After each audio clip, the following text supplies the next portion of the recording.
What did Native Americans eat during harsh winters? Have you ever wondered about this? If not, today's video will definitely surprise you. The winter plains of North America seem like a lifeless desert, bound by ice and snow. Looking at this harsh landscape, it is impossible to imagine how hundreds of thousands of people could survive here without supermarkets, heating, and modern technology. But the secret to their survival was not what they found in winter, but how hard they worked in summer.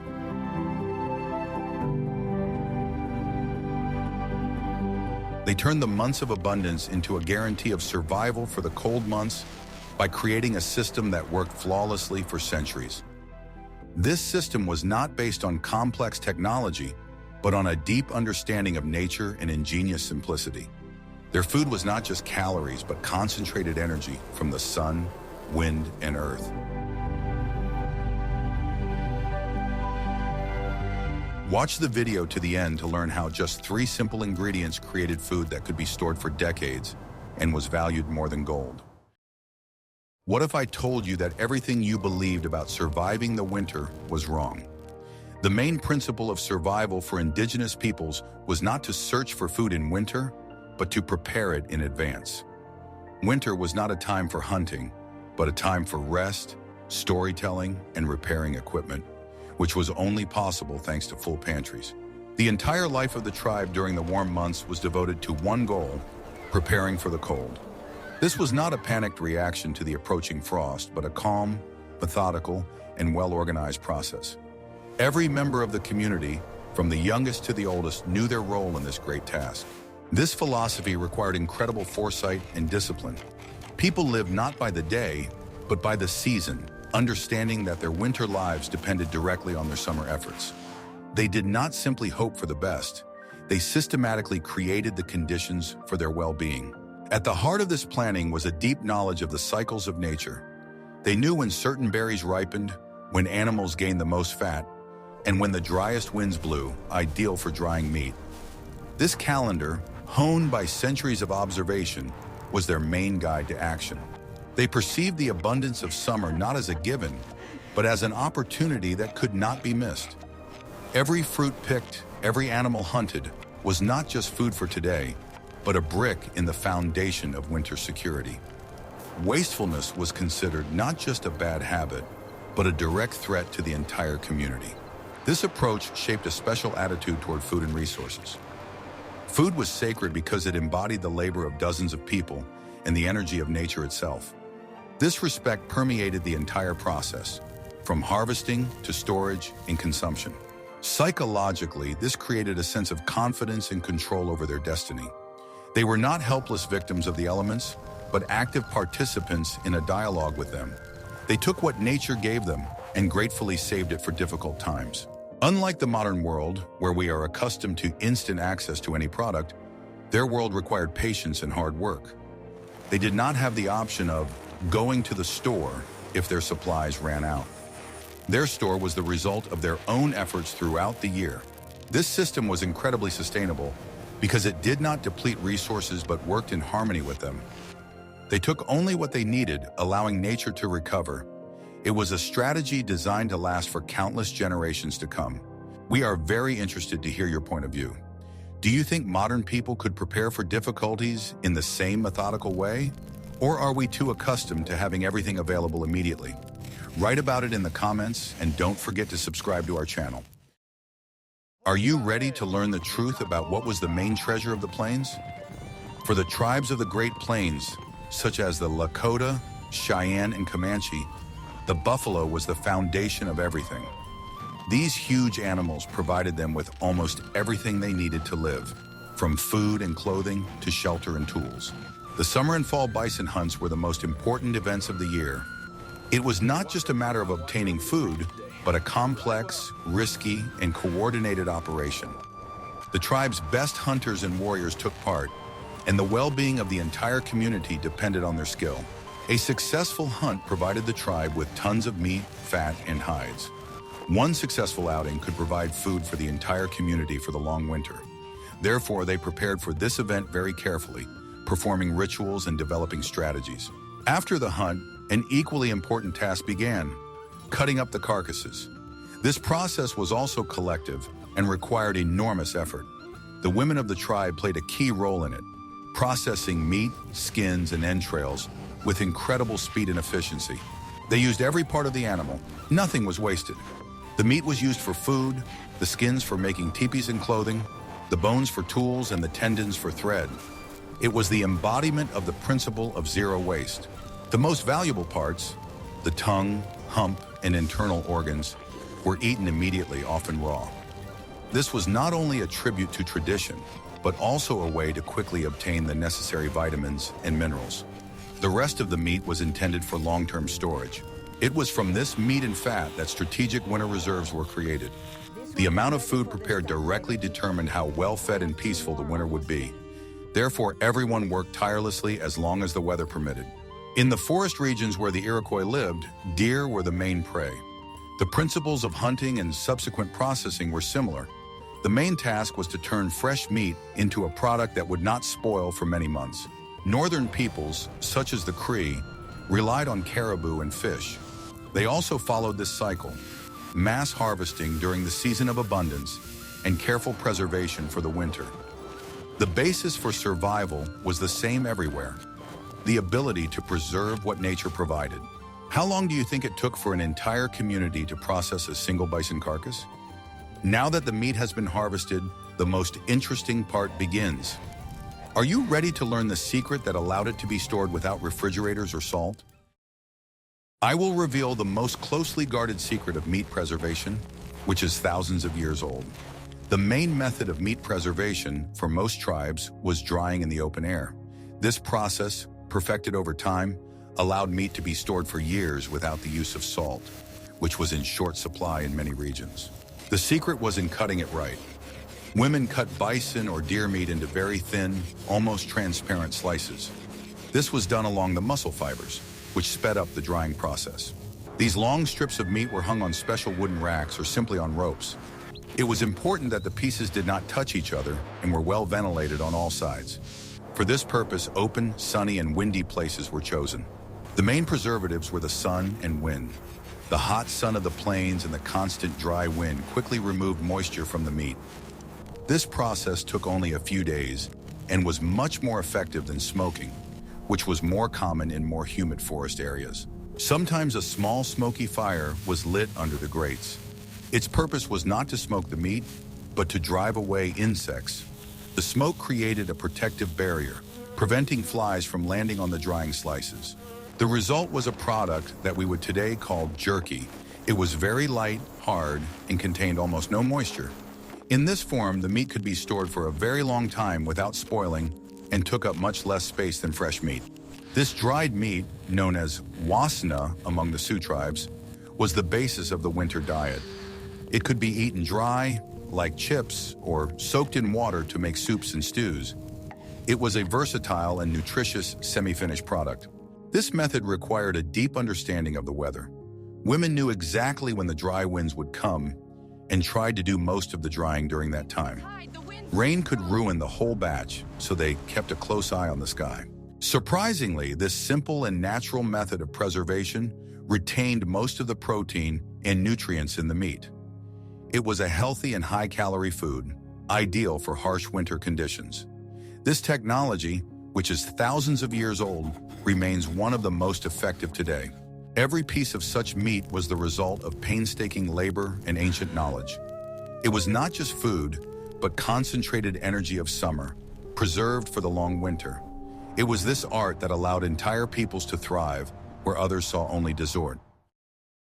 What I am about to show you was not just food, but a veritable winter pharmacy. Parallel to the preparation of meat, there was an equally important process, the gathering and preservation of wild berries and fruits. This was a critically important addition to the meat diet, a source of vitamins and minerals. Women and young members of the tribe spent weeks harvesting. They knew perfectly well where and when certain berries ripened. The most valuable berries in the plains were wild cherries, bird cherry, erga, and bullberry, shepherdea. The harvesting process was laborious but joyful. People gathered in large groups, turning work into socializing. The harvested berries were brought to the camp in large baskets or leather bags. The main method of preserving berries was also drying. They were spread out in a thin layer on skins or mats under the scorching sun.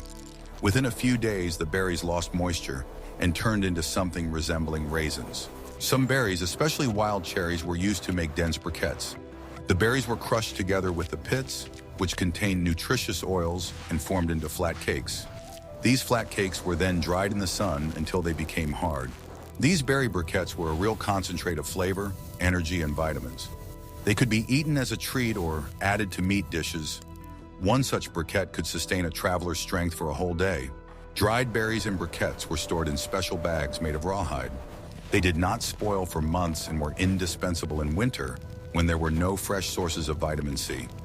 It was the best prevention against scurvy and other diseases caused by vitamin deficiency. In forest regions, the range was even wider. There, they gathered cranberries, blueberries, wild grapes, and nuts. The principles of harvesting were the same: dry and preserve for the winter. For the Iroquois, in addition to berries, apples, and other garden crops played an important role. They also dried them, cutting them into thin slices. This allowed them to diversify their winter table and enrich it with nutrients. What fruit do you think was most valuable to the inhabitants of the Great Plains? In the next chapter, we will see how these two streams, meat and berries, merged together to create a true superfood of antiquity. Pemmican was the pinnacle of Native American survival cuisine. It was not just a mixture of foods, but a perfectly balanced, high-calorie, and virtually eternal food.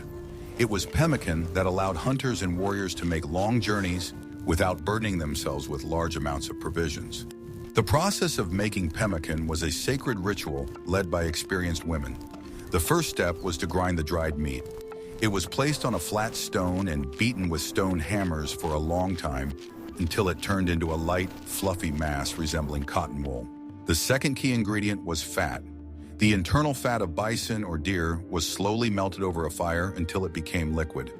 This melted fat, or tallow, was a pure source of energy and a preservative.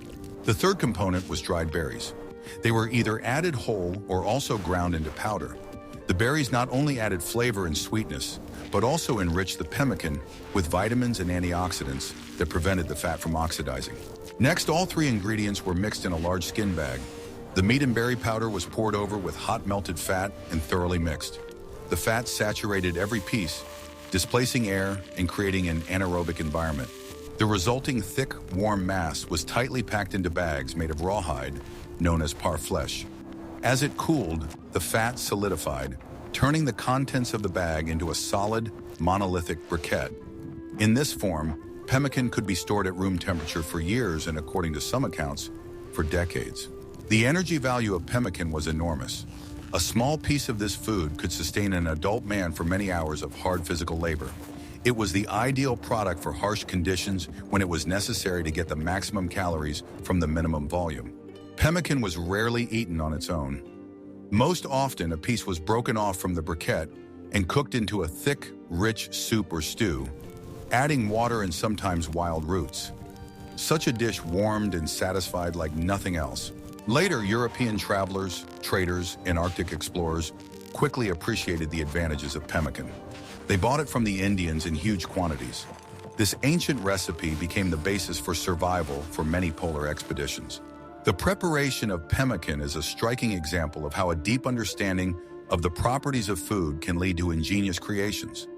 Without chemicals or complex technology, indigenous peoples created canned food that surpassed many modern equivalents in terms of its characteristics. It was the true quintessence of their philosophy of survival. What if I told you that not all tribes relied solely on bison? While the peoples of the plains built their prosperity on hunting, the inhabitants of the eastern forests, such as the Iroquois, developed another, equally effective strategy. It was based on a combination of agriculture, hunting, and gathering. The basis of their diet was the three sisters: corn, beans, and squash. These crops, grown together, not only enriched the soil but also created a product that was perfectly balanced in terms of amino acids. The harvested crops were carefully dried and stored for the winter. Corn was stored on the cob, hung under the roof of a longhouse, or as kernels in special storage facilities. Beans and lima beans were also dried and poured into large bark or clay containers. These reserves were the main source of carbohydrates during the cold season. Hunting deer, turkeys, and other forest game supplemented the plant-based diet with protein. Meat, as in the plains, was dried or smoked. Smoking was a more reliable way to prevent mold in the more humid forest climate. The peoples of the subarctic, who lived in the harsh northern forests, relied on other resources. Fish and caribou played a vital role for the Cree and Athabascan tribes. Their survival depended on their ability to preserve these gifts of nature.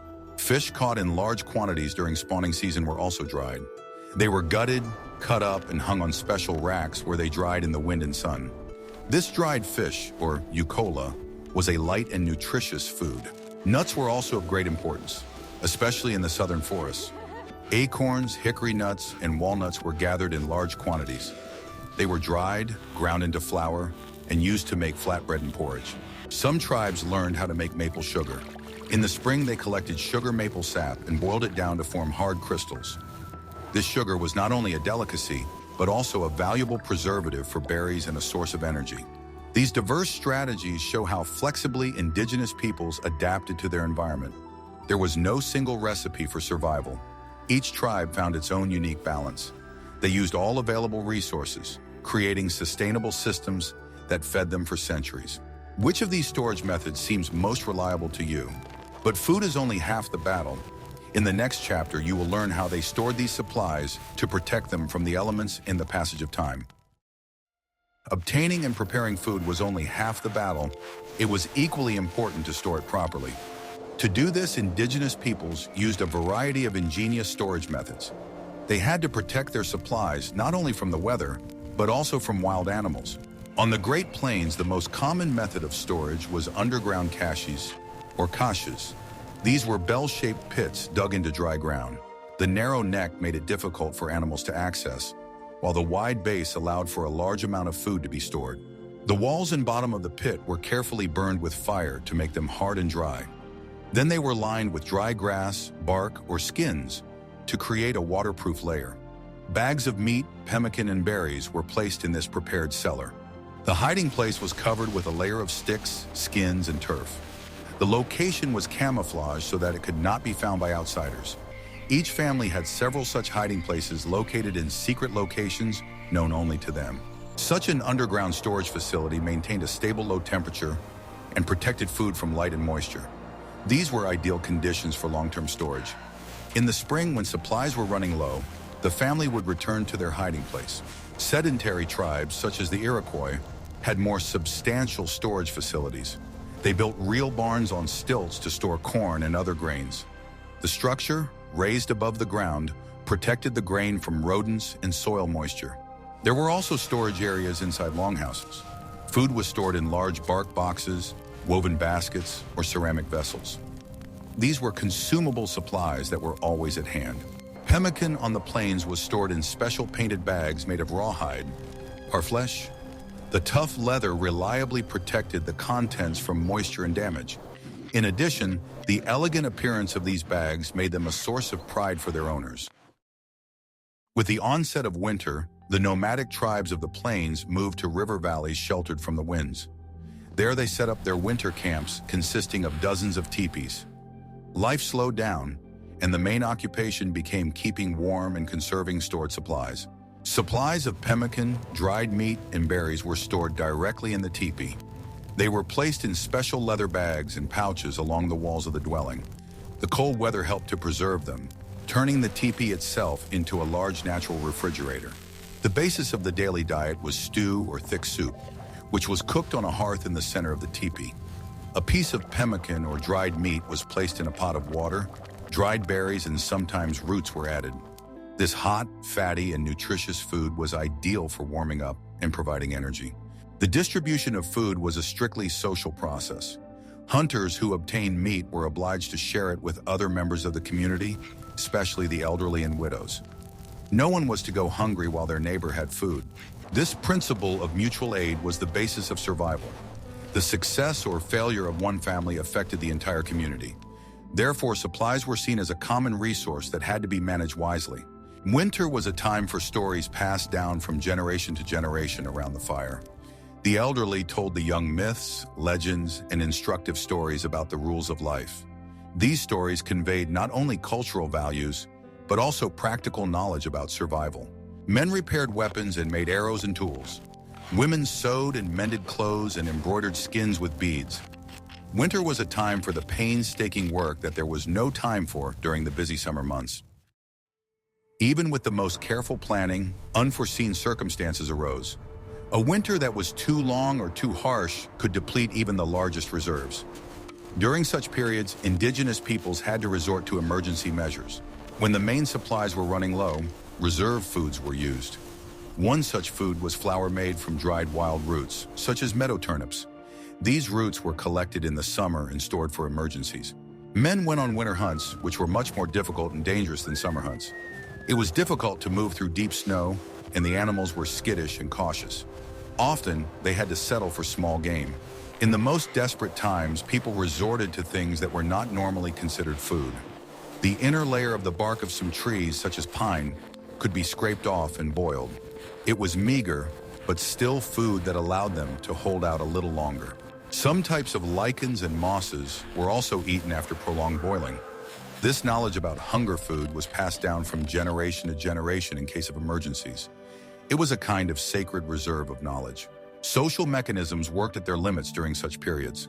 Families who still had reserves shared their last with those who had already run out. Only by working together could they survive. These hungry months were a harsh but effective teacher. They honed survival skills and strengthened bonds within the community. Having survived such a winter, people appreciated the arrival of spring and the return of abundance even more. The indigenous people's food system was not just a means of survival, but a perfectly balanced diet. It had been refined over thousands of years of evolution and was ideally suited to their lifestyle and environment. Modern science only confirms the wisdom of their choices. A diet based on lean meat, fish, berries, and roots was rich in protein, vitamins, and minerals. At the same time, it was low in sugar and simple carbohydrates. This protected people from many diseases of civilization, such as diabetes and obesity. Eating not only muscle meat but also animal organs provided them with a complete set of essential nutrients. Liver, heart, and kidneys were sources of iron, B vitamins, and fat-soluble vitamins A and D.